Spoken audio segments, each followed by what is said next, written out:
Hello guys, welcome back to the channel YouTube Demystify. We will be continuing हमारे Continental Philosophy Semester 5 के syllabus के साथ Bachelor of Arts in Philosophy.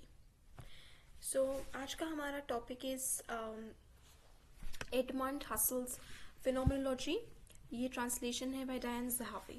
Okay, so Edmund जो था वो he's considered as the founder of phenomenology, and that is why he's the first one we should be studying when we study about phenomenology. Now if we see what when we say the word phenomenology, what we mean by it is something which is it's like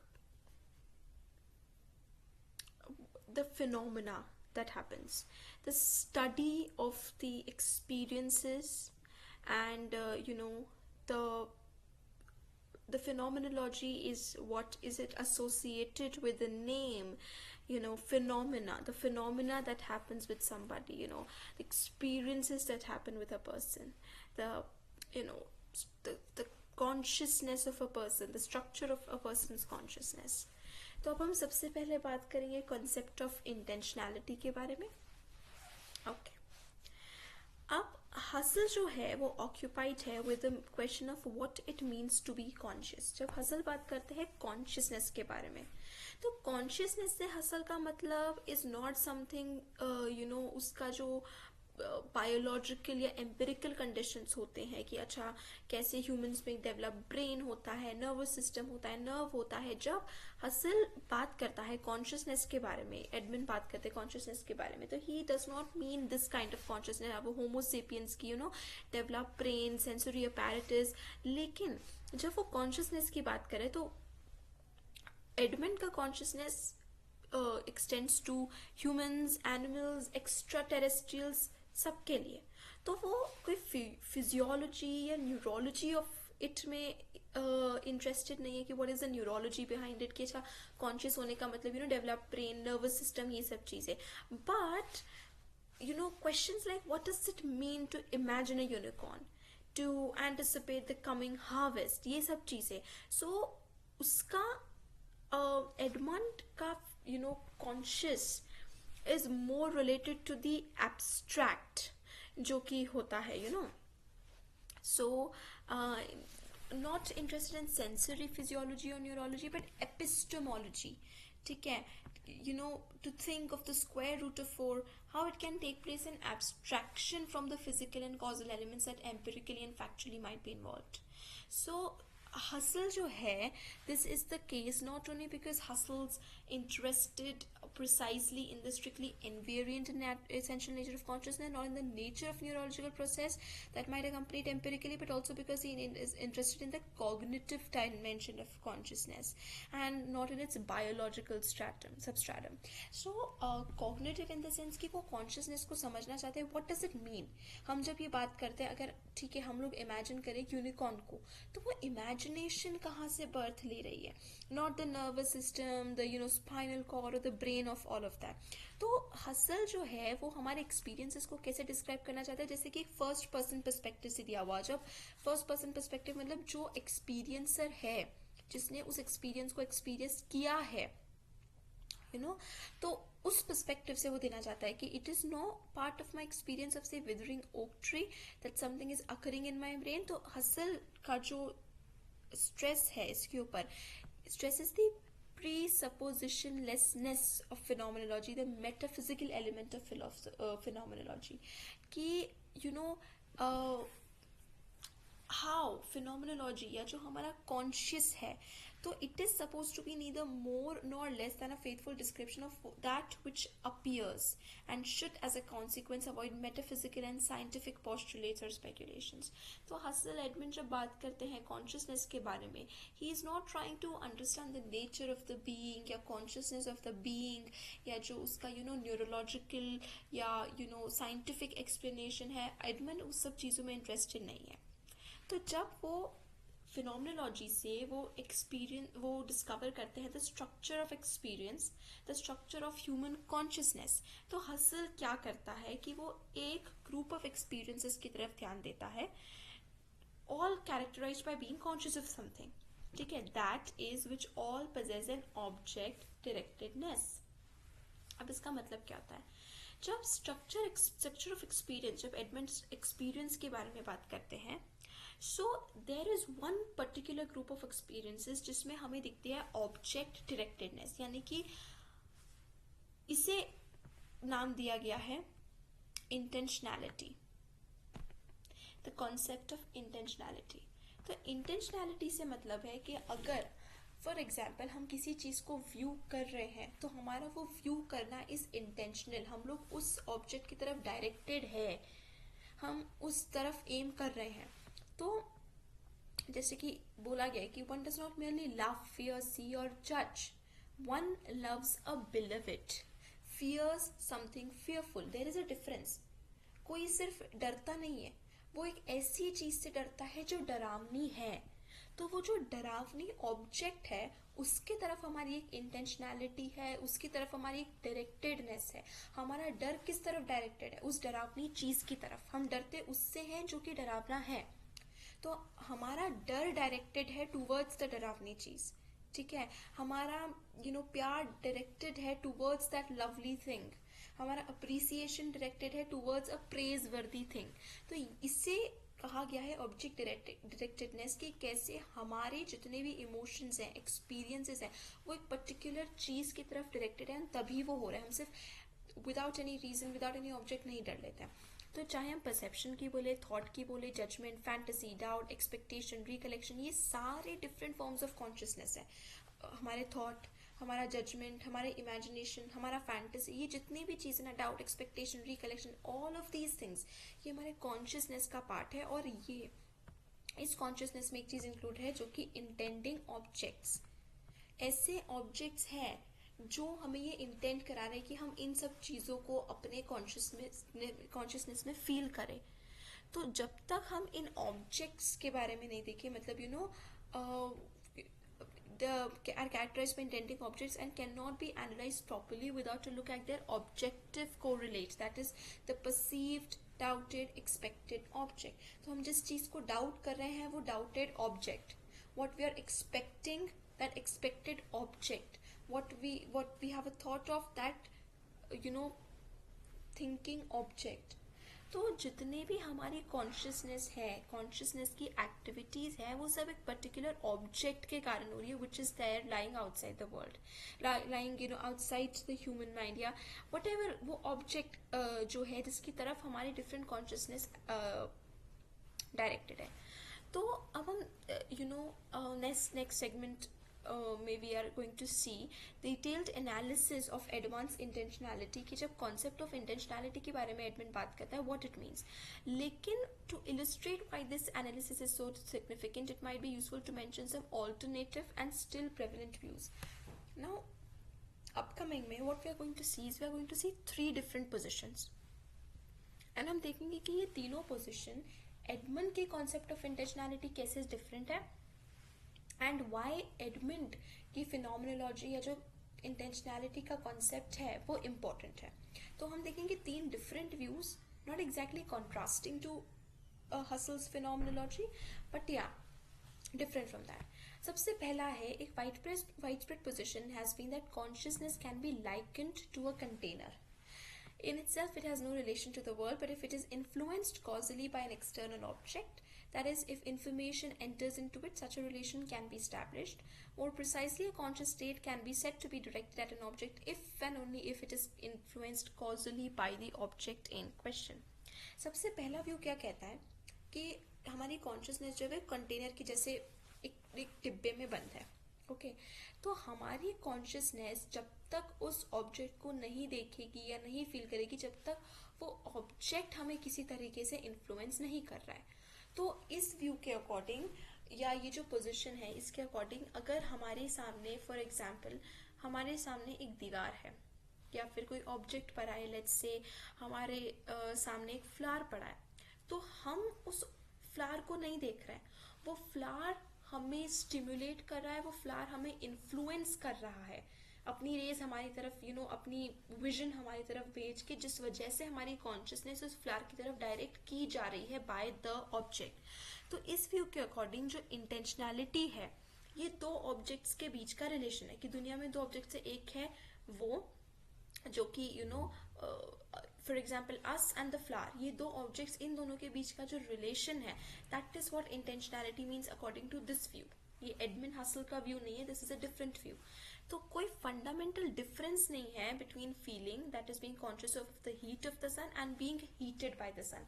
तो what this means is कि इस view के according एक है कि heat of the सन हम पर पड़ रही है, और दूसरा व्यू है कि सन अपनी हीट हमारे ऊपर डाल रहा है।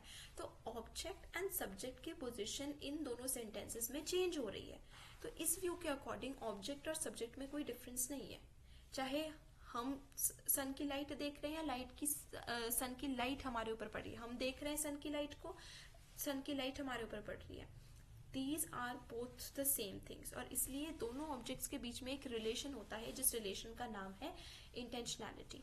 तो ये जो है, ये है ऑब्जेक्टिविस्टिक इंटरप्रिटेशन, की इसमें सब्जेक्टिविटी नहीं, this is an objective interpretation की दो ऑब्जेक्ट्स एग्जिस्ट कर रहे हैं, दोनों ऑब्जेक्ट्स एक दूसरे को किसी तरह से इन्फ्लुएंस कर रहे हैं। इसी वजह से जैसे अगर हम ह्यूमंस, उसमें से एक ऑब्जेक्ट है, तो वो ह्यूमंस की कॉन्शियस में वो ऑब्जेक्ट एंटर कर रहा है।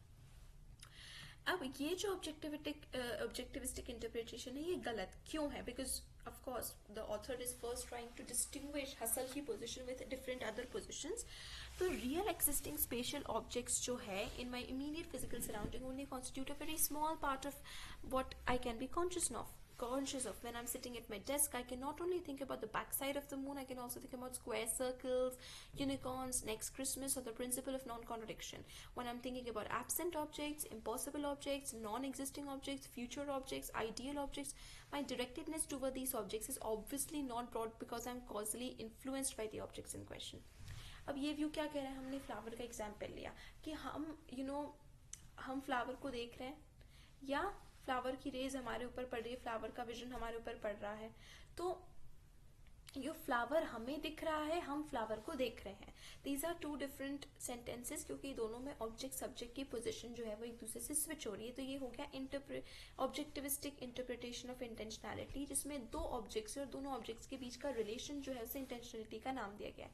लेकिन इसमें एक शॉर्ट कमिंग है, एक ड्रॉबैक है, ये है कि हम लोग सिर्फ उस चीज़ों को नहीं अपनी सिर्फ वो चीज़ें हमारी कॉन्शियस को अफेक्ट नहीं करी जो अभी हमारे इमीडिएट परसेप्शन में है, इमीडिएट सेंसेस के कांटेक्ट में है, इमीडिएट कांटेक्ट में है इन द सेंस कि हम उसको भी देख पा रहे हैं, फील कर पा रहे हैं, सुन पा रहे हैं, टेस्ट कर पा रहे हैं। इसके अलावा भी जैसे यहाँ पे लिस्ट दी गई है एब्सेंट ऑब्जेक्ट्स, जो अभी हमारे आंखों के सामने नहीं है, कि ओके यू जस्ट रिमेम्बर कि आपका एक बॉक्स जो है वो आपके घर पे पड़ा है, आपका एक बॉक्स जो है वो किसी दूसरे कमरे में पड़ा है। Now that box currently is not in front of your eyes, लेकिन still that box is in your consciousness, it is affecting your thought, it is affecting your thinking. तो ये एक absent object हो गया। impossible objects, non-existing objects, future objects, ideal objects, ये सारे objects है जो हमारे immediate perception में नहीं है, लेकिन फिर भी हमारी consciousness को affect कर रही है। तो अगर अकॉर्डिंग टू ये जो ऑब्जेक्टिविस्टिक इंटरप्रिटेशन है, इसके अकॉर्डिंग तो जो ऑब्जेक्ट है वो हमें कहीं ना कहीं इन्फ्लुएंस कर रहा है, जिस वजह से वो हमारे कॉन्शियसनेस में चेंज ला रहा है, तो फिर ये नॉन एग्जिस्टिंग या फिर एब्सेंट ऑब्जेक्ट्स तो हमें कैसे इन्फ्लुएंस कर रहे हैं? वो तो हमारे इमीडिएट परसेप्शन में है ही नहीं। When I'm thinking about a unicorn, I'm not thinking about nothing but about something, and an analysis of our fantasies and hallucinations quickly reveals that they are also intentional. That it is possible to intend objects that do not exist in a decisive argument against a theory that claims that an object must influence me causally if I'm to be conscious of it. To put it differently, my intention does not cease being intentional if it turns out that its object does not exist. तो इस view के according तो जो ये first वाला हमने view हम discuss करें, इस व्यू के अकॉर्डिंग तो सिर्फ वही ऑब्जेक्ट हमारी कॉन्शियस को अफेक्ट करना चाहिए जो हमारे इमीडिएट परसेप्शन में, लेकिन वो ऑब्जेक्ट्स जो हमारे इमीडिएट परसेप्शन में नहीं है वो भी हमारी कॉन्शियसनेस को अफेक्ट करती है। तो इस वजह से जो ऑब्जेक्टिविस्टिक इंटरप्रिटेशन है इंटेंशनैलिटी का, कि दोनों के बीच का रिलेशन है जिसमें एक ऑब्जेक्ट दूसरे को इन्फ्लुएंस कर रही है, वो इन्फ्लुएंस वाली स्टैंड जो है, पोजीशन जो है, does not stand, is not valid as such, क्योंकि नॉन एग्जिस्टिंग ऑब्जेक्ट्स या एब्सेंट ऑब्जेक्ट्स फिर हमें कैसे इन्फ्लुएंस कर रही है, इसका हमें अभी तक आंसर नहीं है. The second position is the subjectivistic position. अब सब्जेक्टिविस्टिक पोजिशन में क्या आता है कि intentionality is a relation between consciousness and its object. This relation can only obtain if both relata exist. However, since the object does not always exist in reality, intentionality must first and foremost be understood as relation to an intramental object, that is, to an object immanent to consciousness. But this interpretation is also wrong. Objectivistic interpretation हमने देख लिया, अब हम देखते हैं सब्जेक्टिविस्टिक interpretation. अब सब्जेक्टिविस्टिक interpretation के according इंटेंशनैलिटी जो है वो एक कॉन्शियसनेस और ऑब्जेक्ट के बीच में है, लेकिन जो ऑब्जेक्ट के बीच में है उस ऑब्जेक्ट को हमेशा हमारे कॉन्शियसनेस में प्रेजेंट होना पड़ेगा. Now this interpretation is also wrong, क्योंकि हसल पॉइंट आउट करता है कि ऐसा एक ऑब्जेक्ट इमेजिन करना जो हमेशा हमारे कॉन्शियसनेस में प्रेजेंट है, that actually contained in the intention and therefore in possession of the same mode of being as the experience itself, leads to rejection of the categorical distinction between act and object. तो as Husserl points out, subjectivistic interpretation के according क्या है कि वो object हमेशा हमारे consciousness में exist करना चाहिए, तभी हम उस ऑब्जेक्ट की तरफ इंटेंशन अपना प्रूव कर पाएंगे, तभी हम उस ऑब्जेक्ट को इंटेंड कर पाएंगे. तो एडमिन हसल पॉइंट्स आउट कि अगर वो ऑब्जेक्ट हमेशा हमारे कॉन्शियसनेस में प्रेजेंट है तो फिर ऑब्जेक्ट और कॉन्शियसनेस के बीच में डिफरेंस ही नहीं रहा, एक्ट एंड ऑब्जेक्ट के बीच में डिफरेंस नहीं रहा, वो हमेशा से हमारे कॉन्शियसनेस में प्रेजेंट है, तो it's a part of our consciousness, it is a part of our experience. तो दोनों के बीच में कोई डिफरेंस नहीं बचा, एंड ऐसा एक distinction according to Husserl present होना चाहिए, क्योंकि ऑब्जेक्ट एंड कॉन्शियसनेस डिफरेंट है. हमारी कॉन्शियसनेस जिस ऑब्जेक्ट की तरफ डायरेक्टेड है वो ऑब्जेक्ट एक डिफरेंट एंटिटी एग्जिस्ट करना चाहिए, एंड नॉट एज समथिंग जो हमेशा हमारी कॉन्शियसनेस में एग्जिस्ट कर रहा है. अब इसके फर्दर सब्जेक्टिविस्टिक इंटरप्रिटेशन में ही एक आंसर आता है, एक रिप्लाई आता है टू हसल कि एक्ट एंड ऑब्जेक्ट के बीच में एक डिस्टिंक्शन एग्जिस्ट करता है, भले ही वो ऑब्जेक्ट हमारे उसमें प्रेजेंट है कॉन्शियसनेस में एवरी टाइम, लेकिन वो डिफरेंस एग्जिस्ट करता है. सबसे पहले one can point two the identity of the object, कि अगर हम एक फ्लावर को देख रहे हैं तो अकॉर्डिंग टू दिस व्यू वो फ्लावर हमेशा हमारे कॉन्शियसनेस में प्रेजेंट है, लेकिन फ्लावर हमारे सामने एक वास में भी रखा हुआ है, तो वो ऑब्जेक्ट एक डिफरेंट एंटिटी की तरह एग्जिस्ट कर रहा है, तो ऑब्जेक्ट और कॉन्शियसनेस में डिफरेंस है. We can be directed toward the same object in different mental acts. Two numerical different perceptions can perceive a numerical identical tree, and for that reason the identity of the object cannot depend on the identity of the act. If the object of my intention were really act immanent, it would imply that I would never be able to experience the same object more than once. Every time I try to perceive the object anew, it would be my means of a new perception and therefore be a new object. For the very same reason, it would also be impossible for several subjects to experience the same object. This second base interpretation of intentionality is simply another version of the same fallacy that we already encountered in the prolegomena. Psychologism ignored the difference between temporal act of knowledge and the ideal object of knowledge and sought to reduce the latter to the first. In a related manner, subjectivism seeks to reduce the intention object to mental content.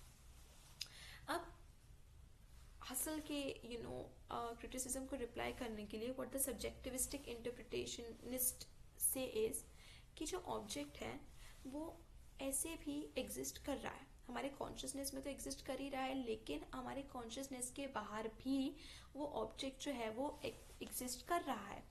If the object of my intention were really act immanent, it would imply that I would never be able to experience the same object more than once. कि अगर वो हमेशा हमारे object में, अगर वो object हमेशा हमारे कॉन्शियस में रहेगा तो हम एक ऑब्जेक्ट को दोबारा एक्सपीरियंस ही नहीं कर पाएंगे. एक बार हमने एक्सपीरियंस किया और वो हमेशा हमारे कॉन्शियसनेस में रहेगा, लेकिन ऐसा नहीं है.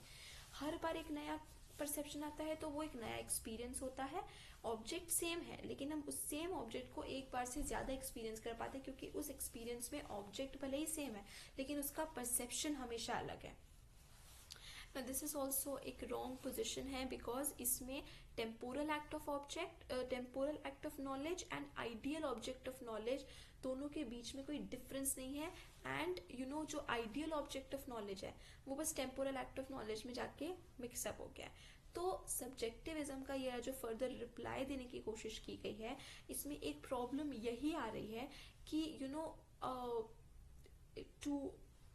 टू से समथिंग लाइक दिस कि वो ऑब्जेक्ट आउटसाइड हमारी कॉन्शियसनेस एक डिफरेंट आइडेंटिटी की तरह भी एग्जिस्ट करता है, एंड ऑल्सो कि हम एक ही ऑब्जेक्ट को अलग अलग एवरी टाइम न्यू परसेप्शन के कारण हर बार एक नया एक्सपीरियंस देख रहे हैं। तो ये जो ideal object of knowledge, that is वो ऑब्जेक्ट जिसकी तरफ हम डायरेक्टेड है, हमारी कॉन्शियसनेस जिस ऑब्जेक्ट को परसीव कर रही है या वो जिसमें चेंजेस ला रही है, the temporal act of knowledge, that temporary that act of knowledge जहाँ पर उस ऑब्जेक्ट को हम एक्चुअली परसीव कर रहे हैं, उन दोनों के बीच में कोई डिफरेंस ही नहीं बचता। मतलब to say that we have a new experience every time and same object remains, it's a bit confusing and it's wrong.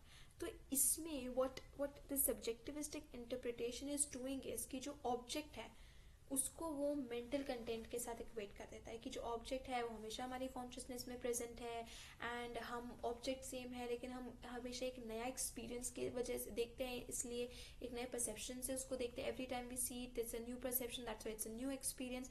तो इस वजह से the difference that comes is only हमारे मेंटल उसमें कि एक्सपीरियंस में कि क्योंकि नया परसेप्शन है तो नया एक्सपीरियंस है, एंड इस वजह से जो ऑब्जेक्ट है वो मेंटल कंटेंट में रिड्यूस हो जाता है।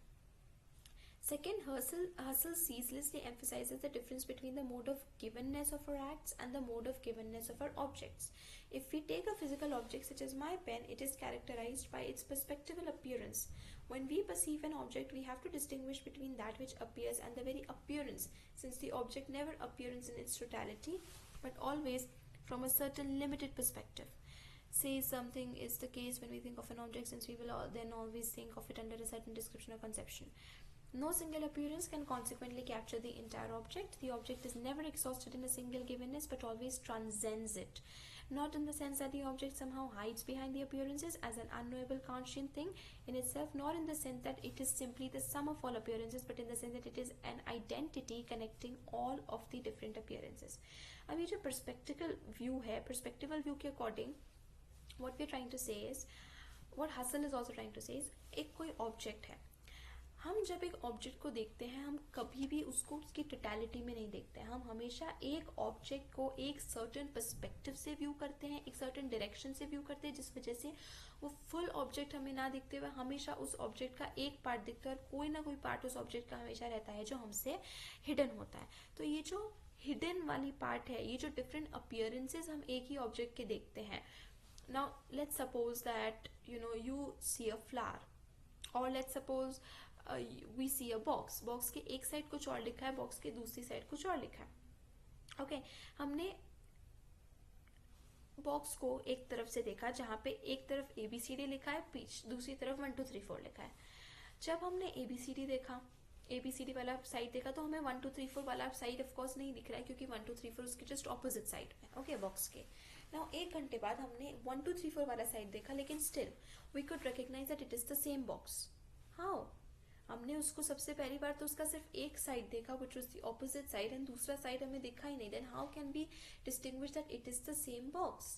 How can we be sure कि वो सेम बॉक्स है जो हमने देखा था? इट इज बिकॉज हसल के अकॉर्डिंग ये जो डिफरेंट पर्सपेक्टिवल अपीयरेंस है, ये हम जब एक ऑब्जेक्ट को आइडेंटिफाई कर रहे हैं तो हम किसी ऑब्जेक्ट का सम ऑफ ऑल अपीयरेंस लाकर उसको नहीं करें कि डिफरेंट उसके पर्सपेक्टिवल अपीयरेंसेस है, उन सबको पुट टुगेदर करके हम एक ऑब्जेक्ट फॉर्म करें, लेकिन it is an identity connecting all of the different appearances, कि जो डिफरेंट अपीयरेंसेस है वो सारे एक दूसरे के साथ कनेक्ट हो रहे हैं, एक चेन फॉर्म कर रहे हैं।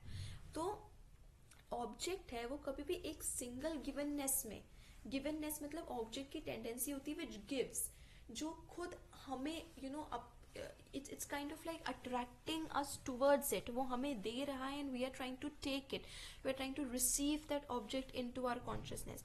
तो ऑब्जेक्ट जो है वो अपनी गिवननेस कभी भी एक बार में एग्जॉस्ट नहीं करता है, इन द सेंस कि वो पूरी तरह से एक बार में रिवील नहीं होता है, बट हमेशा उसको ट्रांसेंड करता है। तो इट्स नॉट दैट जो ऑब्जेक्ट हमें रिवील हो रहा है वो कहीं ना कहीं अपीयरेंसेस के पीछे छुपने की कोशिश करे, it's just that always object का एक साइड ही हमें विजिबल होता है एंड द ऑपोजिट साइड या whatever side is not visible to us. तो व्हेन हम एक ऑब्जेक्ट को आइडेंटिफाई करते हैं even after seeing from different sides, हम आइडेंटिफाई कैसे करते हैं, क्योंकि it's like a chain linked to each other. जो हमने डिफरेंट अपीयरेंसेस उसके देखे, जो ऑब्जेक्ट अलग अलग बार में अपना पर्सपेक्टिवल व्यू हमें दे रहा है, उससे हम we form a chain and we connect all of these different appearances. It is always possible to experience the object from other perspectives than the one from which is currently given. The situation is different when it comes to the givenness of consciousness itself. हम एक object को हमेशा एक अलग perspective से view कर सकते हैं, लेकिन जब हम कॉन्शियसनेस की बात करते हैं तो उसमें एक डिफरेंस आ जाता है. अगर हम if I attempt to thematize my visual perception and reflection, then this perception will not be given perspectively. It does, so to speak, not have a hidden backside. It is true that the act is temporally extended and in that sense never given to reflection in its temporal totality, but as Hassel points out, this kind of incompleteness is quite given from the one that characterizes the perspectival givenness of physical objects. So according to Hassel, जो consciousness है, it does not reveal itself in perspectival appearances. जो consciousness की गिवननेस है, जो consciousness अपने आप को reveal करता है, वो हमेशा अपनी टोटलिटी में हमें रिवील करता है. तो कॉन्शियसनेस एंड ऑब्जेक्ट के बीच में एक डिफरेंस होता है, जहाँ पे कॉन्शियसनेस हमें अपनी टोटलिटी में रिवील कर रहा है, लेकिन जो ऑब्जेक्ट है वो हमेशा हमें पार्ट्स में, पर्सपेक्टिव्स में अपने आप को रिवील करता है. और जैसे कि सब्जेक्टिविस्टिक इंटरप्रिटेशन बोलता है कि अगर ऑब्जेक्ट सच में इंट्रामेंटल था, कि हमेशा हमारे कॉन्शियस में प्रेजेंट था, if it were really contained in consciousness and part of the stream of consciousness, it would have to share the non perspectival givenness of the act. और अगर वो ऑब्जेक्ट हमेशा हमारे कॉन्शियसनेस में प्रेजेंट था, तो जैसे हमारी कॉन्शियसनेस हमेशा फुल कैपेसिटी में अपने आप को प्रेजेंट करती है, तो वो ऑब्जेक्ट्स को भी हमेशा अपनी फुल कैपेसिटी में हमें प्रेजेंट करना चाहिए. ऑब्जेक्ट्स का अपीयरेंस पर्सपेक्टिवल नहीं होना चाहिए कि हमें एक टाइम पर ऑब्जेक्ट का सिर्फ एक ही पार्ट दिख रहा है, हम एक ही पार्ट व्यू कर पा रहे हैं. हमारी कॉन्शियसनेस में जो ऑब्जेक्ट है उसमें तो हम हमेशा ऑब्जेक्ट को फुली व्यू करते हैं, उसका हम बैक साइड भी इमेजिन कर लेते हैं, फ्रंट भी इमेजिन कर लेते हैं. तो ये डिफरेंस यहाँ पर है. इस वजह से ये क्लेम जो है कि ऑब्जेक्ट हमेशा हमारी कॉन्शियसनेस में प्रेजेंट है, this claim is wrong. This not only holds true for a directed need towards real object, but also for a directed need towards unreal objects, which likewise can be characterized as a directedness towards transcendent objects. If I in January, अब हम एक example की help से समझने की कोशिश करते और ज़्यादा. अगर जनवरी 2000 में लेट्स से कि हम एक वाइन की बॉटल प्रॉमिस करते हैं कि फादर को, कि ओके लेट्स से कि फादर को हम प्रॉमिस कर रहे हैं कि on your next birthday in the next year in 2003 I will give you a juice bottle as a gift or whatever. मैं आपके next birthday पर I'll bring the juice of this fruit whatever. Then ये promise कब fulfil होगा? अगर 2003 में हम actually में वो गिफ्ट लाकर अपने फादर को दे. हमने 2002 में अपने फादर को प्रॉमिस किया कि नेक्स्ट ईयर आपका 80th बर्थडे आएगा जिसमें मैं आपको एक वॉच गिफ्ट करूंगी. अगर 2003 में हम एक्चुअली वो वॉच अपने फादर को गिफ्ट कर देते हैं, तब जाकर ही वो प्रॉमिस जो है वो फुलफिल होगा. If the object of my promise, which when the promise was made didn't exist, had been a mental object, I would not have been able to fulfill the promise in the said way. A promise that concerns a mental object cannot be fulfilled by presenting an extra mental object.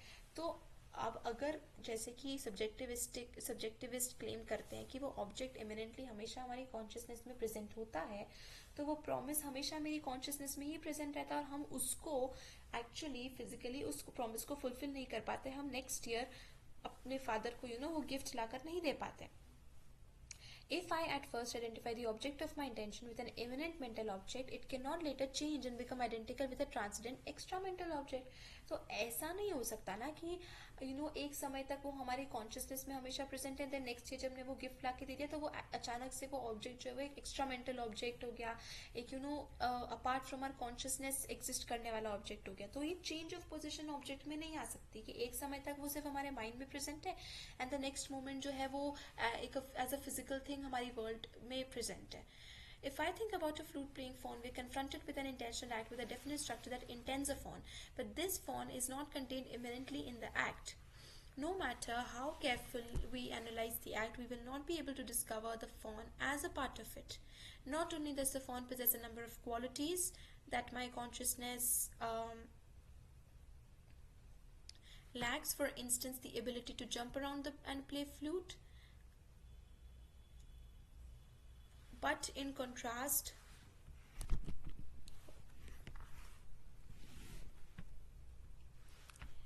To the act, the fantasied fawn also appears perspectively.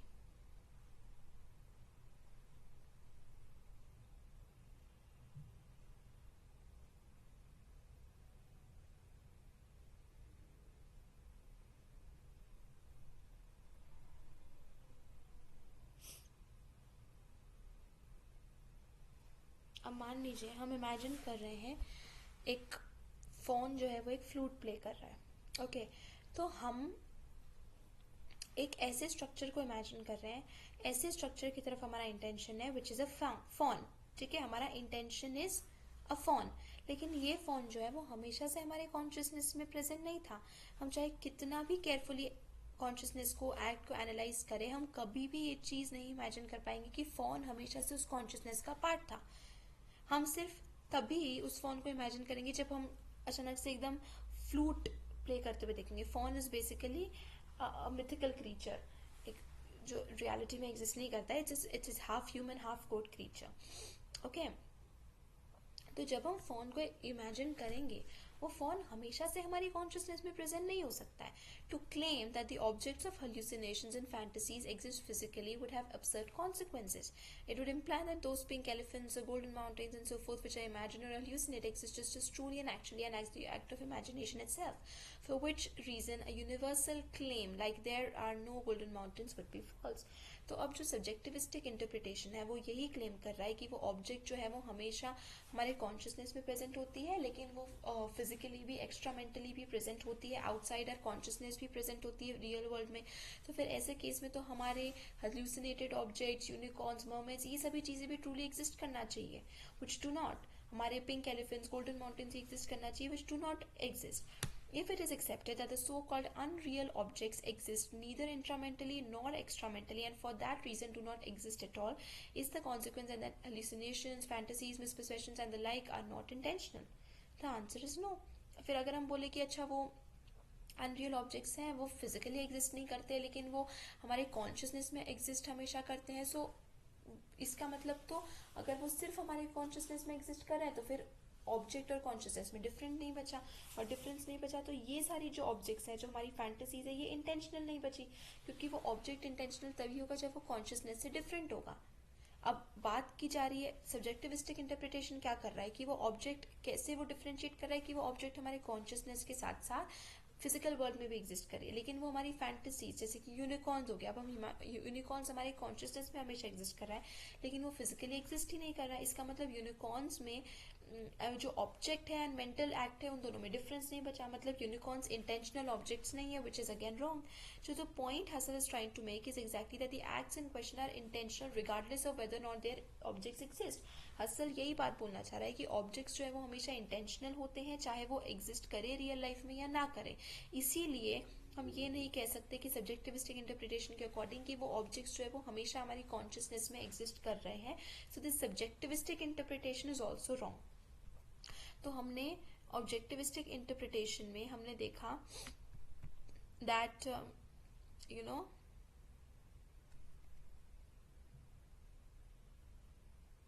Objects और उसके बीच का relation है इंटेंशनैलिटी and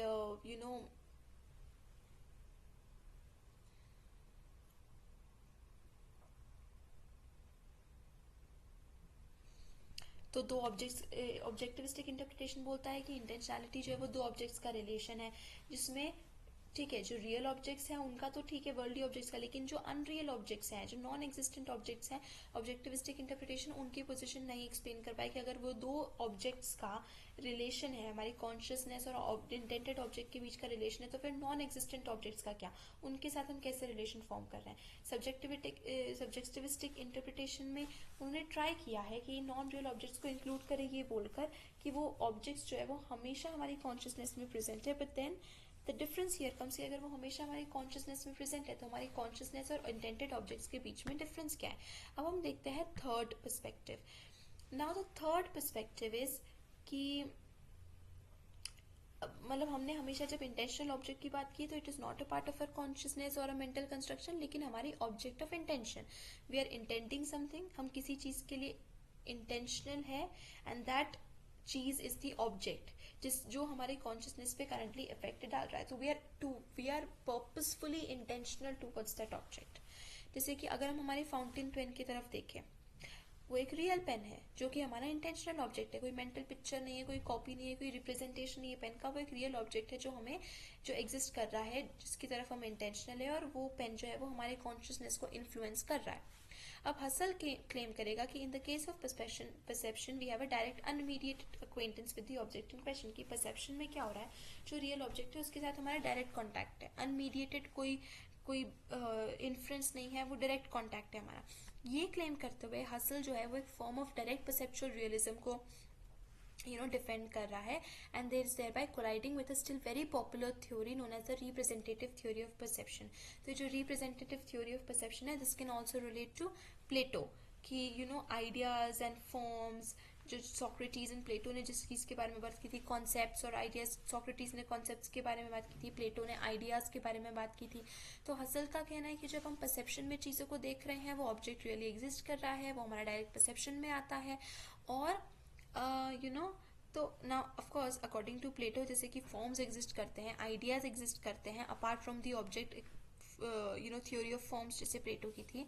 तो ये theory जो है representative theory of perception, this theory starts out with the innocent question of how to establish a relation between the object and the subject of perception. So let us assume that I am looking at a red rose. In this case, I have an experience of the rose, but of course, this cannot mean that the rose qua physical object is present in my consciousness. The representative theory of perception therefore claims that the rose affects my sensory apparatus, and this causes the mental representation of the rose to arise in my consciousness.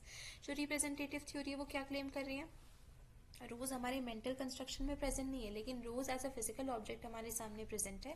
वो हमारे consciousness को influence कर रही है, हमारे sensory apparatus को influence कर रही है, हमारे nerves and fibres and system and nervous system को इन्फ्लुएंस कर रही है, जिस वजह से हम उसको देख रहे हैं. वो कुछ चेंजेस ला रही है हमारे पूरे सिस्टम में, सेंसरी अपैरेटस में, सेंसेस के अंदर हमारे चेंजेस ला रही है, जिस वजह उन चेंजेस की वजह से हम एकदम से रोज को देख रहे हैं. अब इस थ्योरी के अकॉर्डिंग जितना भी परसेप्शन है, it implies two different entities, the extramental object and the intramental representation. तो जो रिप्रेजेंटेटिव थ्योरी ऑफ परसेप्शन है, इसके अकॉर्डिंग एक ऑब्जेक्ट है जो फिजिकली एक्स्ट्रामेंटल को अगर हम ब्रेक डाउन करें तो extramental that is which is outside the mental construction, हमारे माइंड के बाहर, और इंट्रामेंटल जो हमारे माइंड के विद इन एग्जिस्ट कर रहा है. अब रिप्रेजेंटेटिव थ्योरी के अकॉर्डिंग एक एक्स्ट्रामेंटल ऑब्जेक्ट है माइंड के बाहर जो एग्जिस्ट कर रहा है, एंड देन उस एक्स्ट्रामेंटल ऑब्जेक्ट का एक इंट्रामेंटल रिप्रेजेंटेशन हो रहा है. यानी कि वो जो ऑब्जेक्ट है जो हमारे कॉन्शियसनेस के बाहर लाई कर रहा है, वो कहीं ना कहीं हमारे माइंड को अफेक्ट कर रहा है, जिस वजह से उसका रिप्रेजेंटेशन हमारे माइंड में फॉर्म हो रहा है.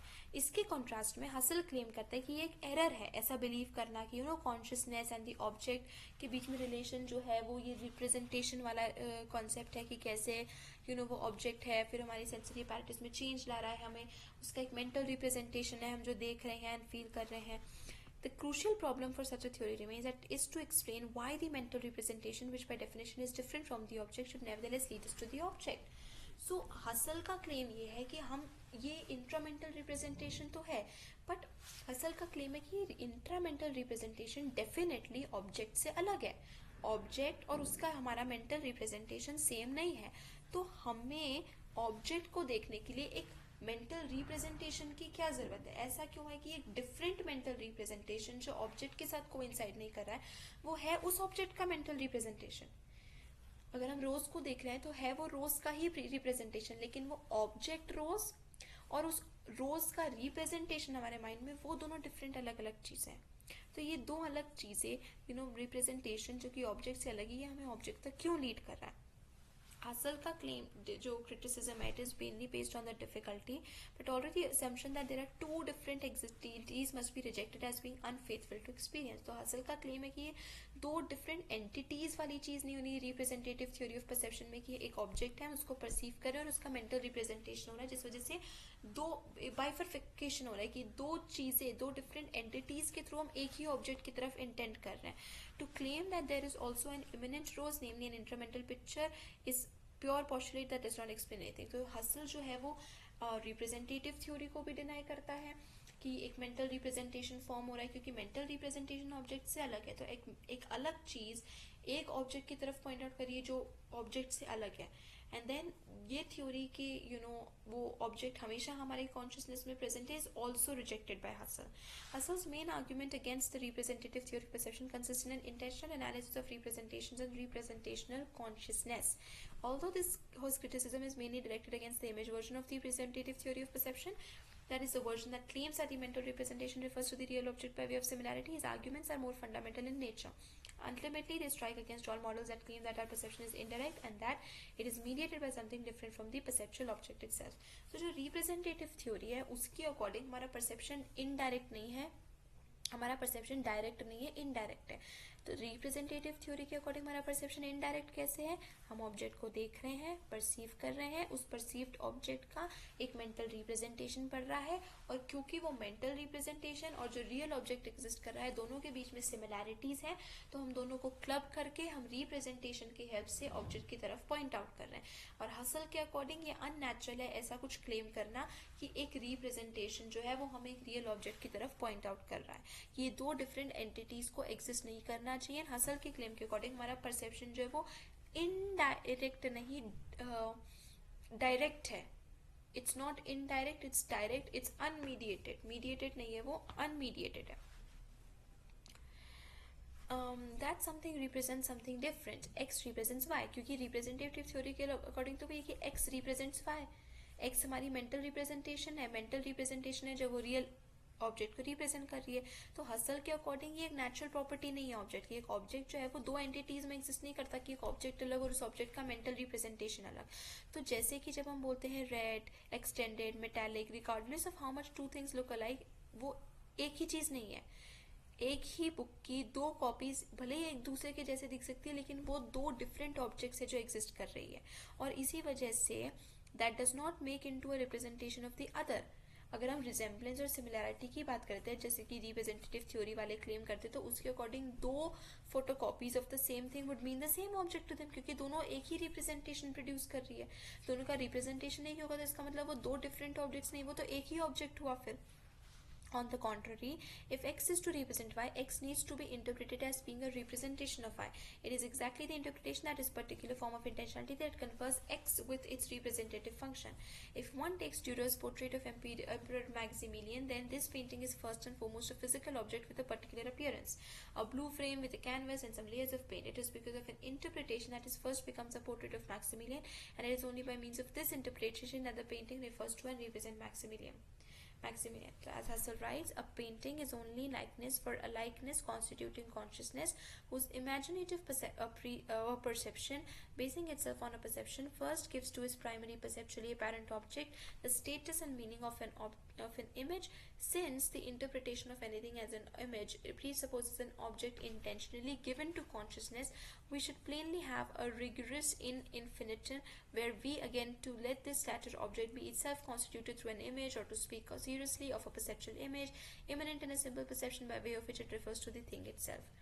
तो what Husserl is trying to do is, Husserl जो है वो इस डिस्टिंक्शन को, ये जो डुअल एंटिटी के एग्जिस्टेंस की बात रिप्रेजेंटेटिव थ्योरी के अकॉर्डिंग हो रही है, हसल जो है वो इस चीज को डिनाई कर रहा है कि ये जो डुअल एग्जिस्टेंस है, डुअल एंटिटी है एक ऑब्जेक्ट की, जो dual nature representative theory show कर रहा है कि एक ऑब्जेक्ट अलग है और उस ऑब्जेक्ट का रिप्रेजेंटेशन अलग है, और उस ऑब्जेक्ट का रिप्रेजेंटेशन जो है वो हमें रियल ऑब्जेक्ट यानी ऑब्जेक्ट की तरफ पॉइंट आउट कर रहा है. हसल इस चीज को डिनाई कर रहा है. हसल का जो एनालिसिस है वो हमें दिखाता है कि रिप्रेजेंटेटिव रेफरेंस इज पैरासिटिक, कि कि कैसे एक रिप्रेजेंटेशन हमारा रेफरेंस है टूवर्ड्स द रियल ऑब्जेक्ट, ये गलत है. कि object which is interpreted as a representation must first be perceived, but in this case representative theory of perception must obviously be rejected, since the claim of this theory was that the perception itself is made possible through representation. Husserl बोल रहा है कि इस object के representation के लिए पहले हमें ऑब्जेक्ट को परसीव करना पड़ेगा, देखना पड़ेगा, तब हम उसका मेंटल रिप्रेजेंटेशन फॉर्म कर सकते हैं. लेकिन रिप्रेजेंटेटिव थ्योरी के अकॉर्डिंग हम उस ऑब्जेक्ट को देख ही इस वजह से रहे क्योंकि हम उसका रिप्रेजेंटेशन फॉर्म कर रहे हैं. तो हसल के अकॉर्डिंग रिप्रेजेंटेशन जो है वो परसेप्शन के बाद होता है, लेकिन रिप्रेजेंटेटिव थ्योरी के अकॉर्डिंग रिप्रेजेंटेशन के बाद परसेप्शन होता है. ओके तो हसल के अकॉर्डिंग जो जुनैक्स्ट एंड जुमीस्ट है, these are directed at real objects in the world. तो जुनैक्स्ट एंड जुमीस्ट इज लाइक रिप्रेजेंटेशन, इंटेंशन.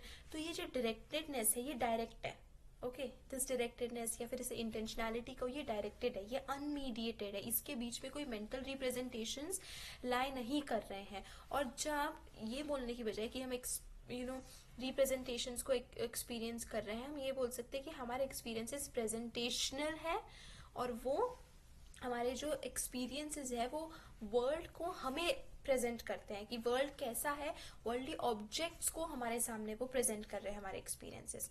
तो अब तक हमने जो देखा उसमें अगर हम उसको सम अप करें तो हसल ये क्लेम करता है कि इंटेंशनैलिटी सिर्फ हमारे कॉन्शियसनेस का एक फीचर नहीं है, बट और कॉन्शियसनेस का एक फीचर नहीं है जिसमें सिर्फ रियल ऑब्जेक्ट्स आते हैं।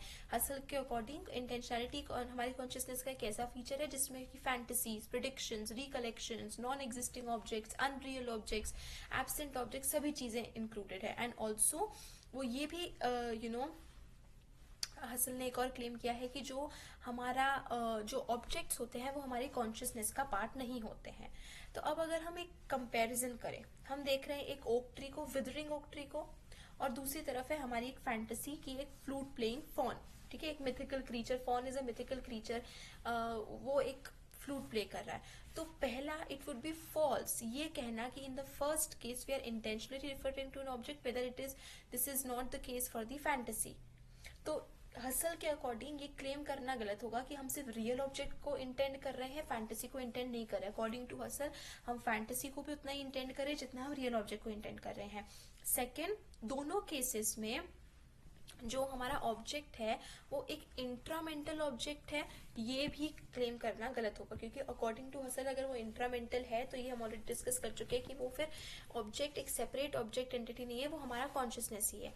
थर्ड क्लेम जिसको हसल रिफ्यूट करता है वो है कि परसेप्शन में हम किसी सिर्फ एक्स्ट्रामेंटल ऑब्जेक्ट या ट्रांसेंडेंट ऑब्जेक्ट को इंटेंड कर रहे हैं, और जो फैंटेसी है वो इंट्रामेंटल ऑब्जेक्ट है, ये भी गलत है कि हमारी फैंटेसी वो जो है वो intramental is something which is present in our consciousness. तो फैंटेसी हमारे कॉन्शियसनेस में प्रेजेंट है, लेकिन जो रियल ऑब्जेक्ट्स है वो एक्स्ट्रामेंटल है, वो आउटसाइड कॉन्शियसनेस लाई कर रही है, ये क्लेम भी गलत होगा। फोर्थ क्लेम जो कि गलत होगा कि जब हम रियल ऑब्जेक्ट को कर रहे हैं तो जो रियल ऑब्जेक्ट है वो इमिनेंटली, इंट्रामेंटली, एक्स्ट्रामेंटली दोनों तरफ से एग्जिस्ट कर रहा है, लेकिन फैंटेसी वाली जो ऑब्जेक्ट है वो सिर्फ इंट्रामेंटली एग्जिस्ट कर रहा है या इमिनेंटली एग्जिस्ट कर रहा है, ये क्लेम करना भी गलत होगा। और फिफ्थ क्लेम जिसको हसल रिफ्यूट करता है वो ये है कि हम दोनों केसेस में एक एक्स्ट्रामेंटल ऑब्जेक्ट को रिफर कर रहे हैं। तो यहाँ पे बहुत ब्यूटिफुली आई वुड से एक टैब्यूलर एक स्कीमेटिक फॉर्म में ये बताया गया है कि परसेप्शन और फैंटेसी में the act intends an object, the act does not intend an object. तो ये जो डिफरेंस है जो हमने यहाँ पर 5 पॉइंट्स सम अप करके पढ़े हैं, that is what is been represented in a tabular form here. इस बैकग्राउंड में हम ये क्लेम कर सकते हैं कि जो इंटेंशंस हैं वो सिर्फ रियल नहीं बल्कि अनरियल ऑब्जेक्ट्स की तरफ भी उतने ही डायरेक्टेड होते हैं bye there reference to or directedness toward a transcendent object as are ordinary perceptions. जैसे ऑर्डिनरी परसेप्शन है, रियल ऑब्जेक्ट्स के लिए हमारा इंटेंशन होता है, हमारा डायरेक्टेडनेस होती है, उसी तरीके से फैंटेसीज के लिए, अनरियल ऑब्जेक्ट्स के लिए, नॉन एग्जिस्टिंग ऑब्जेक्ट्स के लिए होता है। नॉर्मल परसेप्शंस यानी रियल ऑब्जेक्ट्स जो फिजिकल ऑब्जेक्ट्स है उनके कंपैरिजन में नॉर्मल परसेप्शंस होते हैं, मतलब नॉर्मल परसेप्शंस के कॉन्ट्रास्ट में जो रेफरेंट है, यानी कि जो हम फैंटेसी में हमारा इंटेंशन फैंटेसी वाले ऑब्जेक्ट्स के लिए उतना ही है, अनरियल ऑब्जेक्ट्स के लिए, non existing objects, absent objects के लिए हमारा इंटेंशन, हमारा डिटेक्टेडनेस वैसे ही है जैसा रियल ऑब्जेक्ट्स के लिए। लेकिन डिफरेंस ये होता है कि हेल्यूसिनेशन फैंटेसी में जो ऑब्जेक्ट है वो एक्चुअली में एग्जिस्ट नहीं करता है, ना वो इंट्रामेंटली एग्जिस्ट कर रहा है ना वो एक्स्ट्रामेंटली एग्जिस्ट कर रहा है, वो एग्जिस्ट नहीं कर रहा है ऑब्जेक्ट। हेल्यूसिनेशन के केस में जो पिंक एलिफेंट है वो ना तो हमारी कॉन्शियसनेस में यानी कि इंट्रामेंटली और ना ही एक्स्ट्रामेंटली यानी कि ना ही आउटसाइड कॉन्शियसनेस एग्जिस्ट कर रहा है, लेकिन जो एक्ट ऑफ हेल्यूसिनेशन है वो फिर भी एक रेफरेंस है, एक एक्स्ट्रामेंटल ऑब्जेक्ट के लिए एक रेफरेंस है। तो यहाँ पर इसको क्लेम करने के लिए what we are trying to do is, अब हम हसल की एक्चुअल राइटिंग के साथ इसको कंपेयर कर रहे हैं। How Zahavi has put it, if I represent God to myself or an angel or an intelligible thing in itself or a physical thing or a round square etc, I mean the transcendent object named in each case, in other words my intentional object. It makes no difference whether this object exists or is imaginary or absurd. तो ये कोई difference नहीं, अगर हम God की बात कर रहे हैं, हम एक एंजल की बात कर रहे हैं, हम एक राउंड स्क्वायर की बात कर रहे हैं, ये जितनी भी चीजें, ये fantasy, round square doesn't exist, it's an unreal object. लेकिन ये जितनी भी चीजें हैं ये उतनी ही इंटेंशनल है, हमारा इंटेंशन उनकी तरफ उतना ही है जितना रियल ऑब्जेक्ट्स की तरफ है। The object is merely intentional does not of course mean that it exists। सिर्फ ये कहना कि हमारा इंटेंशन है उस ऑब्जेक्ट की तरफ, इसका मतलब ये नहीं है कि वो ऑब्जेक्ट जो है वो एग्जिस्ट कर रहा है, लेकिन वो सिर्फ हमारा इंटेंशन, हमारी डायरेक्टेडनेस उस ऑब्जेक्ट की तरफ है, of which it is a real part, or that somehow some shadow of it exists। It means rather that the intention, the reference to an object so qualified exists, but not that the object does। तो हमारा intention towards the object, हमारी directedness towards the object exist कर रहा है, लेकिन object, fantasy, hallucination, unreal objects के case में object exist नहीं कर रहा है। ओके तो अगर इंटेंशनल ऑब्जेक्ट एग्जिस्ट कर रहा है तो जो इंटेंशन है, जो रेफरेंस है, वो अकेले एग्जिस्ट नहीं करता है, लेकिन वो ऑब्जेक्ट भी एग्जिस्ट कर रहा है, और वो ऑब्जेक्ट तभी एग्जिस्ट कर रहा है जब वो एक रियल ऑब्जेक्ट है। अब in the contrast to the so called natural relations, intentionality जो है उसको हम कैरेक्टराइज करते हैं by the fact that it does not presuppose the existence of both relata, for which reason it might be better to stop calling it intentionality a relation। If A influences B causally, both B and A must exist। If A intends B, only A must exist। If it is true that I'm sitting on a horse, both the horse and I must exist। If it is true that I intend a horse, the horse does not need to exist। तो यहाँ पे intentionality जो है वो एक relation नहीं है। वो relation क्यों नहीं है? क्योंकि अगर A और B दोनों एक दूसरे को इन्फ्लुएंस कर रहे हैं तो ए और बी दोनों को एग्जिस्ट करना पड़ेगा, लेकिन अगर ए बी को इंटेंड कर रहा है तो बी का एग्जिस्ट करना जरूरी नहीं है। और बहुत ही सिंपल एग्जांपल्स ये हुए कि अगर एक पर्सन है जो एक हॉर्स के ऊपर बैठा हुआ है तो इसका मतलब पर्सन को भी एग्जिस्ट करना है और हॉर्स को भी एग्जिस्ट करना है, तभी ए जो है वो बी को कॉजली इन्फ्लुएंस करेगा, यानी कि हम हॉर्स को इन्फ्लुएंस करेंगे, उसके कॉन्शियसनेस में चेंज लेकर आएंगे। लेकिन अगर हम सिर्फ हॉर्स को इंटेंड कर रहे हैं तो हॉर्स का एग्जिस्ट करना जरूरी नहीं है। जब हम किसी ऑब्जेक्ट को इंटेंड कर रहे हैं तो उस कैटेगरी में according to Husserl real object की कैटेगरी में अनरियल ऑब्जेक्ट प्लेस करें हसल ने। तो हसल ने इंटेंशनैलिटी के कॉन्सेप्ट में रियल और अनरियल ऑब्जेक्ट्स के बीच में कोई डिफरेंस नहीं करा। तो इंटेंशनैलिटी का एक बहुत इंपॉर्टेंट एस्पेक्ट जो है वो है उसकी एग्जिस्टेंस इंडिपेंडेंसी, कि इंटेंशनैलिटी के केस में ऑब्जेक्ट को एग्जिस्ट करना जरूरी नहीं है, इट इज एग्जिस्टेंस इंडिपेंडेंट। कि इंटेंशनैलिटी जो है वो ऑब्जेक्ट के एग्जिस्टेंस पे डिपेंडेंट नहीं है, ऑब्जेक्ट के एग्जिस्टेंस से इंडिपेंडेंट है हमारी इंटेंशनैलिटी। तो it is never the existence of the intentional object that makes that be it a perception or hallucination intentional. Our mind does not become intentional through an external influence. Husserl इससे क्या claim करना चाह रहा है कि हमारा mind, हमारी consciousness या हमारा इंटेंशन टुवर्ड्स द ऑब्जेक्ट या हमारी डायरेक्टेडनेस टुवर्ड्स द ऑब्जेक्ट जो है वो एक्सटर्नल इन्फ्लुएंस की वजह से नहीं है। कोई ऑब्जेक्ट उसे इन्फ्लुएंस करना है सिर्फ इसीलिए हम इंटेंशनल नहीं हो रहे। इंटेंशनैलिटी एक एक्सटर्नल रिलेशन नहीं है जब कॉन्शियसनेस को कोई चीज इन्फ्लुएंस कर रही है, बट ये हमारी कॉन्शियसनेस का इंट्रिंसिक फीचर है। तो इंटेंशनैलिटी को एग्जिस्ट करने के लिए ये जरूरी नहीं है कि कॉन्शियसनेस को कोई एक्सटर्नल ऑब्जेक्ट इन्फ्लुएंस करेगा, स्टिम्युलेट करेगा, तभी हम उसकी तरफ डायरेक्ट करेंगे। इंटेंशनैलिटी हमारी कॉन्शियसनेस का एक इनर पार्ट है, और इंटेंशनल ओपननेस जो है कॉन्शियसनेस की, ये बीइंग का इंटीग्रल पार्ट है। इंटेंशनल ओपननेस मतलब कि कॉन्शियसनेस जो है वो सभी चीजों को इंटेंड करेगा, अनरियल चीजों को भी, रियल चीजों को भी। तो इंटेंशनैलिटी जो है does not presuppose the existence of two different entities. Intentionality को एग्जिस्ट करने के लिए दो डिफरेंट एंटिटीज का एग्जिस्ट करना जरूरी नहीं कि कॉन्शियसनेस भी एग्जिस्ट करेगा, ऑब्जेक्ट भी एग्जिस्ट करेगा।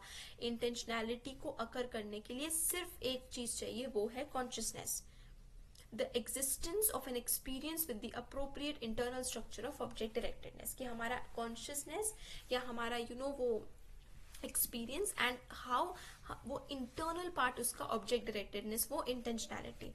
तो how Husserl puts it is that a presentation refers to a certain object in a certain manner is not due to its acting on some external independent object। कि हम intentional इसलिए नहीं हो रहे क्योंकि कोई external independent object के ऊपर हम act कर रहे हैं, वो हमें influence कर रहा है।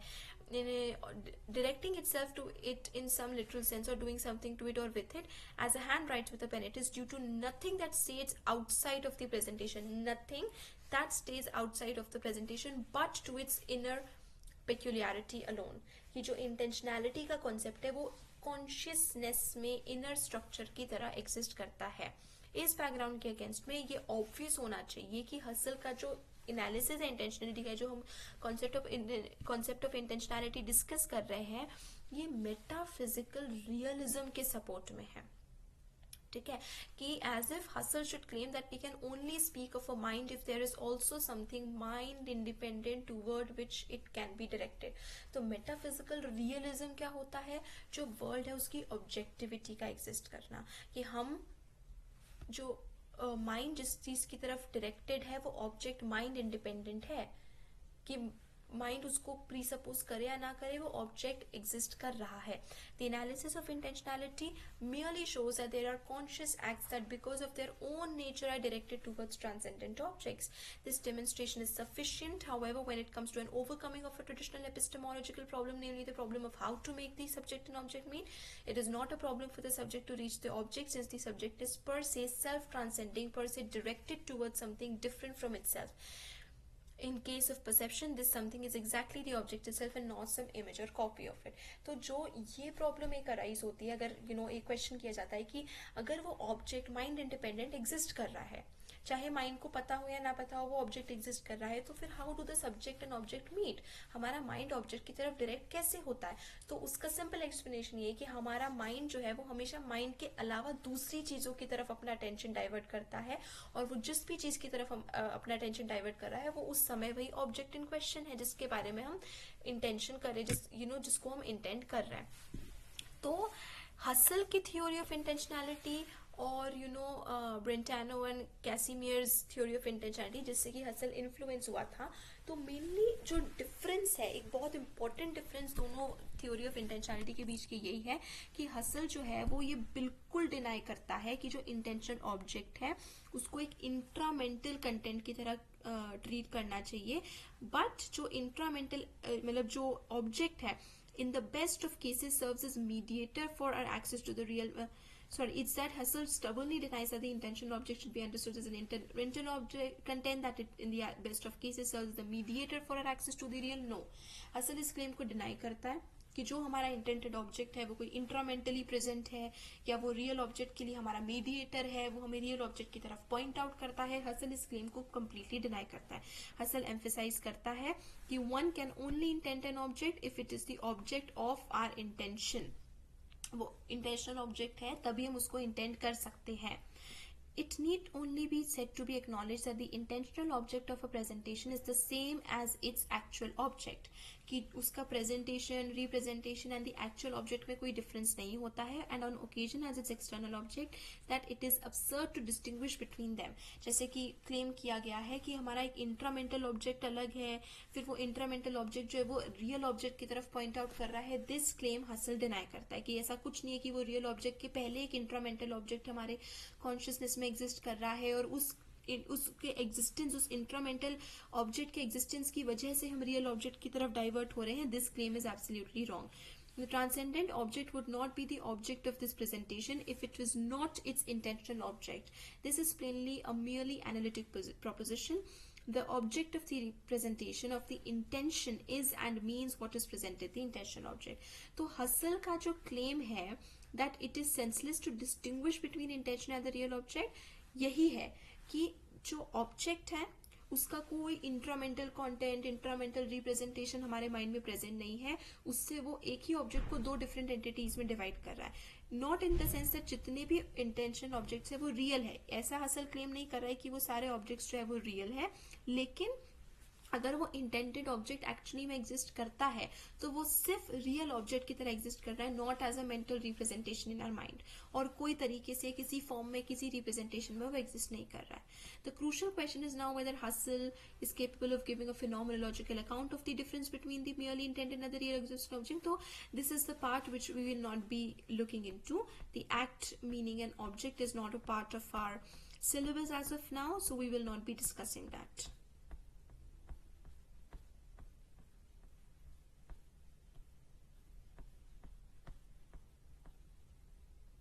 Now let's come to phenomenology and metaphysics. तो अब phenomenology को concept को समझने के लिए which is developed in logic, say this is of course the German term of it, and in particular Husserl's later turn toward transcendental philosophy. It is important not to misunderstand Husserl's analysis of intentionality by claiming that his identification of the intentional object and the real object can be taken in support of a metaphysical realism. As I have already shown, Husserl's point is merely that the intentional object is the real object of the intention. ये हम already अभी just हमने वही discuss किया कि उसके representation में and जो रियल ऑब्जेक्ट है उसमें कोई भी डिफरेंस नहीं होता है. जब वो किसी ऑब्जेक्ट को रियल कॉल करते, जब वो बोलता है कि कोई ऑब्जेक्ट रियल में एग्जिस्ट करता है, उसका मतलब ये नहीं है कि उसका कोई मेटाफिजिकल इम्प्लीकेशन है. Not does it imply that the object does exist mind independently. It is merely to be taken as a descriptive characterization. The objective is intuitively given in its bodily presence. तो जब hustle ये claim करा है, जब hustle किसी real object के लिए claim करा है, तो रियल ऑब्जेक्ट से हसल डजंट मीन उसका मेटाफिजिकल रियल्म में या उसका माइंड इंडिपेंडेंट रियल्म में. उसका सिंपल मतलब है कि ऑब्जेक्ट उसके बॉडीली प्रेजेंस में एग्जिस्ट कर रहा है. Object has its own body and it is existing within its own body. Okay, तो मेटाफिजिकल रियलिज्म का मतलब क्या होता है? The mind independence of objects, the objectiveness of objects. Metaphysical realism मतलब कि whether and mind perceive it or not, वो object reality में एग्जिस्ट कर रहा है, चाहे हम उसकी तरफ उसको परसीव करें या ना करें. So in the beginning of my presentation, I mentioned that Husserl considered the question concerning the existence of an external reality as a metaphysical question that was of no relevance for phenomenology, since throughout the text, Husserl also repeatedly emphasizes difference between the metaphysical and the phenomenological endeavor. It is not difficult to characterize Husserl's position. So what Husserl is trying to do is, he is trying to show, मतलब what Zahavi is trying to show is कि Husserl की जो phenomenology है, ये metaphysics से कैसे different है. तो हसल की जो अर्ली फिनोमेनोलॉजी है, तो देखो हसल की जो phenomenology it is metaphysically neutral. ना वो मेटाफिजिकल क्लेम्स को रिजेक्ट कर रही है, ना मेटाफिजिकल क्लेम्स के साथ अग्री कर रही है.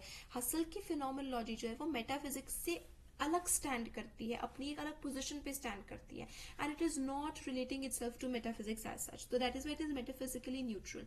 तो हसल की जो अर्ली फिनोमेनोलॉजी है, ना तो वो मेटाफिजिकल रियलिज्म की तरफ है, ना वो मेटाफिजिकल आइडियलिज्म की तरफ है. मेटाफिजिकल रियलिज्म मतलब ऑब्जेक्टिविटी ऑफ ऑब्जेक्ट्स, की ऑब्जेक्ट्स जो है वो माइंड इंडिपेंडेंट एग्जिस्ट कर रहा है. एंड मेटाफिजिकल आइडियलिज्म मतलब कि without the mind object exist नहीं कर रहा है. फॉर एग्जाम्पल, मेटाफिजिकल आइडियलिज्म को समझने के लिए मेरे पीछे एक रोज पड़ा है टेबल पर, बट क्योंकि मैंने उस रोज को परसीव नहीं किया, so for that time of being, for that point in time, वो रोज मेरे लिए एग्जिस्ट नहीं करे, क्योंकि अगर मैंने उसको परसीव ही नहीं किया, so how is that object even existing? When I see it, when I perceive it, is when वो object exist कर रहा है. तो that is what is metaphysical idealism. And metaphysical realism मतलब चाहे मैं उसको perceive करूँ ना करूँ, देखूँ ना देखूँ, वो object ऐसे भी exist कर रहा है. However, this neutrality does not prevent Husserl from criticizing certain metaphysical positions, such as subjective idealism, which claims that the intentional object is a part of consciousness, or a naturalism, which claim that everything that exists, including intentionality itself, can and should be explained with the use of those principles and methods that are acknowledged by the natural sciences. तो हालांकि hustle का claim metaphysically neutral है, लेकिन some points of time उसने metaphysical positions को भी criticise किया है, सब्जेक्टिव आइडियलिज्म को क्रिटिसाइज किया है. Subjective idealism is the same that वो ऑब्जेक्ट जो है वो पहले ही हमारी कॉन्शियसनेस में एग्जिस्ट कर रहा है, या फिर he has also criticize the things that natural sciences की हेल्प से हम इंटेंशनैलिटी के कॉन्सेप्ट्स एंड फिनोमेनोलॉजी को एक्सप्लेन कर सकते हैं. सो मेटाफिजिकल पोजीशंस को कहीं कहीं पर हसल ने क्रिटिसाइज जरूर किया है. It is exactly this metaphysical neutrality which is behind Husserl's repeated claim that the difference between a veridical perception and a misperception is irrelevant to phenomenology. तो हसल के क्लेम के हिसाब से एक मिसपर्सेप्शन, जहां पर हम एक ऑब्जेक्ट को गलत तरीके से परसीव कर रहे हैं, या फिर एक वेरिडिकल परसेप्शन विच इज की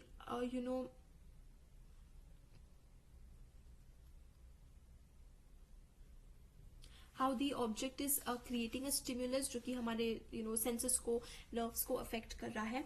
सो अकॉर्डिंग टू हसल ये irrelevant है. ये जो metaphysical claims है about perception, all these are irrelevant. These have nothing to do with phenomenology.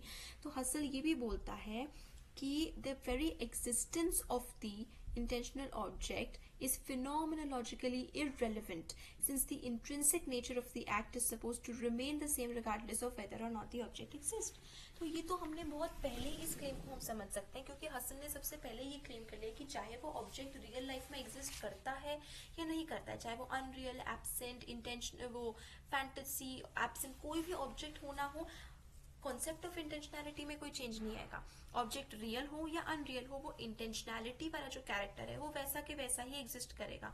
तो हसल के अकॉर्डिंग उसकी जो पोजीशन है फिनोमेनोलॉजी की वो इररिलेवेंट है टू मेटाफिजिक्स, क्योंकि उसके लिए ऑब्जेक्ट का एग्जिस्ट करना या ना करना does not have a difference, does not bear a difference on intentionality. तो जैसे कि एग्जाम्पल से समझाया हुआ कि हसल के लिए ब्लू बुक का परसेप्शन और ब्लू बुक का हेल्यूसिनेशन, इन दोनों में कोई डिफरेंस नहीं है। अगर आप एक ब्लू बुक को इमेजिन कर रहे हो और आप एक ब्लू बुक को देख रहे हो, इन दोनों केस में कोई डिफरेंस नहीं है। फिनोमेनोलॉजिकली ये दोनों में डिफरेंस नहीं है। दोनों केसेस में जो हमारा इंटेंशनल ऑब्जेक्ट है वो है ब्लू ऑब्जेक्ट, वो ब्लू बुक है। तो so Husserl जो है वो refrains from making any claims about whether or not the intentional object has any mind independent reality, and to think that this is a question that phenomenology is incapable of answering. तो भाई Husserl जो है वो metaphysical realism या metaphysical idealism के बारे में कुछ नहीं बोलता है, क्योंकि metaphysics का phenomenology से कोई relevance नहीं है। तो that is what Husserl is pursuing. The question is whether this his initial concept of phenomenology must be considered a very narrow one. The question is whether this restriction is legitimate or whether it ultimately threatens to reduce phenomenology to some kind of descriptive psychology. Basically, one can appraise Husserl's metaphysical neutrality in three ways. तो देखिए, जो ये neutral position है hustle की metaphysics के ऊपर कि कैसी फिनोमेनोलॉजी जो है वो मेटाफिजिकली इररिलेवेंट या मेटाफिजिकली न्यूट्रल है, नॉट इररिलेवेंट, मेटाफिजिकली न्यूट्रल है, ये तीन तरीके से, तीन अलग अलग व्यूज से इसको अप्रोच किया जा सकता है। एक कह सकता है कि मेटाफिजिक्स का रिजेक्शन एंड मेटाफिजिकल इश्यूज का जो रिजेक्शन है एक लिबरेटिंग मूव है। Liberating move in the sense कि एक स्टेप फॉरवर्ड है, क्योंकि ये हमेशा से मेटाफिजिकल क्वेश्चंस या मेटाफिजिकल प्रॉब्लम्स जो रहे हैं ये हमेशा से ट्रेडिशनल प्रॉब्लम्स रहे, ट्रेडिशनल इश्यूज रहे, जिसने फिलोसफी को बहुत लंबे समय तक के लिए कैप्चर करके रखा था या ऑक्यूपाई करके रखा था। दो मतलब एक व्यू इसको लेकर, ये जो मेटाफिजिकल इररिलेवेंस है उसको लेकर एक व्यू ये है कि this is a very liberating, a progressive view, क्योंकि मेटाफिजिकल क्वेश्चंस हमेशा से फिलोसफी को ऑक्यूपाई करके रखे गए। दूसरा व्यू जो है वो ये है कि phenomenology that it becomes phenomenology to acknowledge that it is merely a descriptive enterprise and not the universal answer to our questions. In other words, there is a difference between phenomenology and metaphysics, and although the first might prepare the way for the latter, it does not in itself contain the resources to tackle metaphysical issues and should therefore keep silent about the which it cannot speak. तो दूसरा view जो है वो ये कि phenomenology जो है वो सारे यूनिवर्सल क्वेश्चंस का आंसर्स नहीं है। मेटाफिजिक्स क्या है? Universal questions, being, truth of universe, इन सभी चीजों का, बीइंग, एग्जिस्टेंस, इन सभी के आंसर्स की स्टडी इज मेटाफिजिक्स। तो फिनोमेनोलॉजी जो है वो एक बेसिकली एक डिस्क्रिप्शन है, एक डिस्क्रिप्टिव एंटरप्राइज है जो चीजों को एक्सप्लेन कर रहा है, जो डिस्क्रिप्शन दे रहा है about the intentional object and consciousness and all of those things. तो दिस इज फिनोमेनोलॉजी जो है वो यूनिवर्स और एग्जिस्टेंस और बीइंग के आंसर नहीं है। इसलिए फिनोमेनोलॉजी एंड मेटाफिजिक्स के बीच में एक डिफरेंस है कि हम मेटाफिजिक्स में जैसे बीइंग के, एग्जिस्टेंस के, यूनिवर्स के आंसर्स फाइंड आउट कर रहे हैं, फिनोमेनोलॉजी में हम लोग वो नहीं कर रहे हैं। इसीलिए मेटाफिजिकल इश्यूज डिफरेंट है, उसके लिए रिसोर्सेज डिफरेंट है, उसके इश्यूज डिफरेंट है, और फिनोमेनोलॉजी जो है वो डिफरेंट है। थर्ड व्यू जो है इसको लेकर, मेटाफिजिकल न्यूट्रलिटी को लेकर, कि it concedes that metaphysical problems are real problems, लेकिन it also thinks that phenomenology has an important contribution to make in this area. It deplores Husserl's metaphysical neutrality as self-imposed and unnecessary straitjacket. तो ये तीसरा view जो है ये opposition में है basically, कि हसल की जो मेटाफिजिक्स है कि मेटाफिजिकल प्रॉब्लम जो है वो रियल प्रॉब्लम्स है, तो हसल की जो मेटाफिजिकल न्यूट्रलिटी है दैट इज अननेसेसरी। यहाँ पर हसल को जरूरत नहीं थी कि मेटाफिजिकली वो न्यूट्रल रहे, वो मेटाफिजिकल पोजीशंस के ऊपर काम कर सकता था, because metaphysical problems are real problems. So according to Zahavi he favours the third option, that but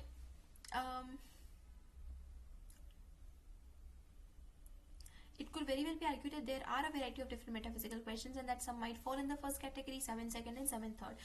तो what Zahavi is trying to say कि जो three different views है ना, ये है तीन different views, लेकिन अगर एक्चुअली में देखा जाए तो ये तीनों एक दूसरे के साथ काफी compatible views है, क्योंकि मेटाफिजिक्स में भी बहुत सारे टाइप्स ऑफ क्वेश्चंस होते हैं और कुछ मेटाफिजिकल क्वेश्चन जो है वो फर्स्ट कैटेगरी में फॉल करते हैं, कुछ मेटाफिजिकल क्वेश्चन सेकंड कैटेगरी में फॉल करते हैं। फर्स्ट कैटेगरी मतलब कि कुछ मेटाफिजिकल क्वेश्चंस इतने ट्रेडिशनल है कि उससे हमें आगे बढ़ने की जरूरत है, कुछ मेटाफिजिकल क्वेश्चंस ऐसे हैं जो कि फिनोमिनोलॉजी से काफी अलग है, उससे उसका कोई लेना देना नहीं, और कुछ मेटाफिजिकल क्वेश्चंस ऐसे हैं जिनका फिनोमिनोलॉजी से डायरेक्ट कनेक्ट है।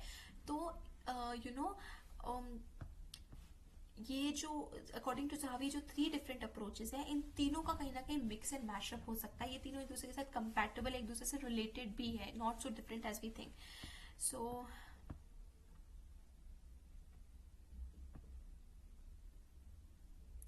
now Husserl himself will be complaining about his own shortcomings. So this is one thing कि हसल खुद अपने डिस्क्रिप्टिव फिनोमिनोलॉजी, यानी कि जो फिनोमिनोलॉजी जिसको how he explains things in a descriptive manner, that's why it's termed as descriptive phenomenology. की Husserl की जो फिनोमिनोलॉजी है डिस्क्रिप्टिव फिनोमिनोलॉजी है, this is basically giving descriptions. तो हसल खुद अपनी शॉर्टकमिंग्स को भी पॉइंट आउट करता है। सो Husserl took intentionality to imply a constitutive performance. To be conscious of something is not simply to be affected by the object in question.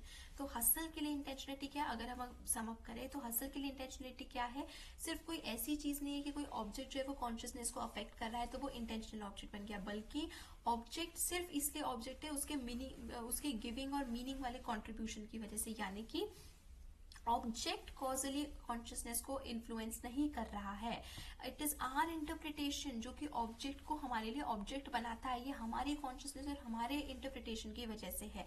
तो जितने भी कैटेगोरिकल ऑब्जेक्ट्स हैं जो कि ऑब्जेक्ट्स की तरह अपीयर करते हैं, that can appear only as what they are in for intentional object. तो ये जो कैरेक्टराइजेशंस हैं, सो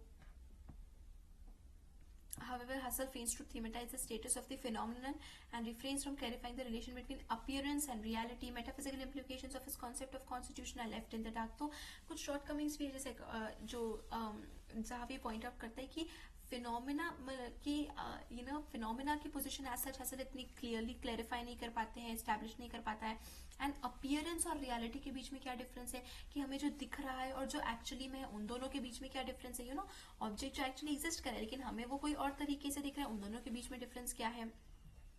So, making it impossible to decide whether Husserl's early concept of constitution implies a production or merely an epistemic reproduction of the object. When it concerns the early Husserl, there is therefore reason to accept the following statement by Robert Sokolowski. If subjectivity created sense in objects when it constitutes them, then their content should be explained by subjectivity. This is not the case. The contents are simply given as facticity and not as something essentially deducible from subjectivity and its operations. Therefore, subjectivity does not cause or create senses in objects, it merely allows them to come about. तो Robert क्या बोल रहा है कि subjectivity मतलब personal position, हम perception के through जो ऑब्जेक्ट्स को व्यू करते हैं, तो सब्जेक्टिविटी जो है वो ऑब्जेक्ट को क्रिएट नहीं करता है। ऑब्जेक्टिव व्यू क्या कहता है, this is the objective view. तो सब्जेक्टिव व्यू क्या कहता है कि ऑब्जेक्ट को क्रिएट ही हम तभी करते हैं जब हम उस ऑब्जेक्ट को व्यू करते हैं, उसके पहले वो ऑब्जेक्ट हमारे लिए एग्जिस्ट नहीं करता। लेकिन रॉबर्ट की पोजीशन के अकॉर्डिंग ऑब्जेक्ट ऑलरेडी एग्जिस्ट कर रहा है, लेकिन सब्जेक्टिविटी के हेल्प के थ्रू, यानी कि हम सेंसर्स के थ्रू सिर्फ उस ऑब्जेक्ट को रिकॉग्नाइज करते हैं, उसके बारे में अवेयर बनते हैं। So, Husserl की जो डॉक्ट्रीन है, should not be too idealistic a manner. That means it is not something very objective or very subjective in nature, very objective in nature. तो इस बैकग्राउंड के according it should be evident that one cannot describe Husserl's transcendental philosophy turn as a fatal turn from metaphysical realism to metaphysical idealism. तो हम ये नहीं कह सकते कि हसल की जो फिनोमिनोलॉजी है वो सब्जेक्टिविटी से बिल्कुल ऑब्जेक्टिविटी की तरफ जा रहा है, ऐसा बिल्कुल नहीं है। तो first hustle was not a metaphysical realist, मतलब पहले वो एक सब्जेक्टिविस्ट नहीं था, लेकिन जैसे जैसे उसने करा वो कहीं ना कहीं मेटाफिजिकली न्यूट्रल है, जैसे जैसे उसने फिनोमिनोलॉजी में प्रोग्रेस किया। Second, Husserl's abandonment of this position can not be called fatal, क्योंकि ये पोजीशन ने characterised by shortcomings and ambiguities. And third, तो कभी फिनोमिना एज सच की स्टेटस बहुत क्लियरली एस्टैब्लिश नहीं की गई थी। And third shortcoming of hustle is की हसल का जो idealism is not a traditional idealism, लेकिन कहीं ना कहीं वो मेटाफिजिकल रियलिज्म और मेटाफिजिकल आइडियलिज्म को ओवरकम करने का है, but it is not the traditional idealism, it is a kind of idealism.